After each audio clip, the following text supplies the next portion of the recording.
তাজমহল ভারতের উত্তরপ্রদেশ রাজ্যের আগ্রা শহরে অবস্থিত একটি অসাধারণ সৌধ। এটি বিশ্বখ্যাত একটি ঐতিহাসিক স্থাপনা, যা ১৭ শতকে মুঘল সম্রাট শাহজাহান তার প্রিয় স্ত্রী মমতাজ মহলের স্মৃতিতে নির্মাণ করেছিলেন। ভালোবাসার প্রতীক হিসেবে তাজমহল আজও কোটি মানুষের হৃদয়ে স্থান করে নিয়েছে। তাজমহলের নির্মাণ শুরু হয় ১৬৩২ সালে এবং শেষ হয় ১৬৪৮ সালের দিকে, যদিও পুরো কমপ্লেক্সটি সম্পূর্ণ হতে সময় লাগে প্রায় ২২ বছর। এতে প্রায় ২০,০০০ শ্রমিক। তাজমহল ভারতের আগ্রায় অবস্থিত একটি অসাধারণ সমাধিসৌধ। এটি মুঘল সম্রাট শাহজাহান তার প্রিয় স্ত্রী মমতাজ মহলের স্মরণে তৈরি করেছিলেন। এর নির্মাণ কাজ শুরু হয়েছিল ১৬৩১ সালে এবং প্রায় ২২ বছর ধরে চলেছিল। প্রায় ২০,০০০-এরও বেশি শ্রমিক এবং বিশ্বের বিভিন্ন প্রান্ত থেকে আনা দক্ষ শিল্পী কারিগরেরা এটি নির্মাণে অংশ নিয়েছিলেন। সাদা মার্বেল এবং বিভিন্ন মূল্যবান পাথর ব্যবহার করে তাজমহল তৈরি করা হয়েছে।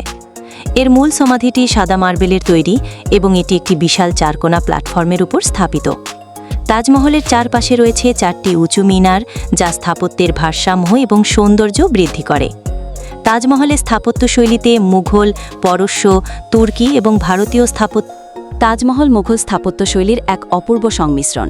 এর গম্বুজটি অত্যন্ত বৃহৎ এবং সোনালি টিপযুক্ত, যা দূর থেকেই নজর কাড়ে। ভেতরের দেওয়ালগুলোতে কোরআনের আয়াত খচিত এবং পাথরে খোদাই করা নকশাগুলো অসাধারণ। তাজমহলের বাগান বা চাহারবাগ কাঠামোটি ইসলামী স্বর্গধারণাকে প্রতিফলিত করে, যেখানে পানি ও গাছপালা ঐশ্বরিক শান্তির প্রতীক। ১৯৮৩ সালে ইউনেস্কো তাজমহলকে বিশ্ব ঐতিহ্যবাহী স্থানের মর্যাদা দেয় এবং একে মুসলিম শিল্পকলার অন্যতম শ্রেষ্ঠ নিদর্শন হিসেবে স্বীকৃতি দেয়। প্রতি বছর দেশ বিদেশ থেকে লক্ষ লক্ষ পর্যটক এখানে ভ্রমণে আসেন। সূর্যোদয় ও সূর্যাস্তের সময় এর রং পরিবর্তনের দৃশ্য অসাধারণ এবং প্রেমিক প্রেমিকাদের জন্য এটি পরম রোমান্টিক গন্তব্য। তাজমহল শুধু একটি স্থাপত্যকলা নয়, এটি এক অমর প্রেমগাথা ও ইতিহাসের জীবন্ত নিদর্শন। এটি ভারতের গর্ব এবং বিশ্ব মানব সভ্যতার এক মূল্যবান রত্ন।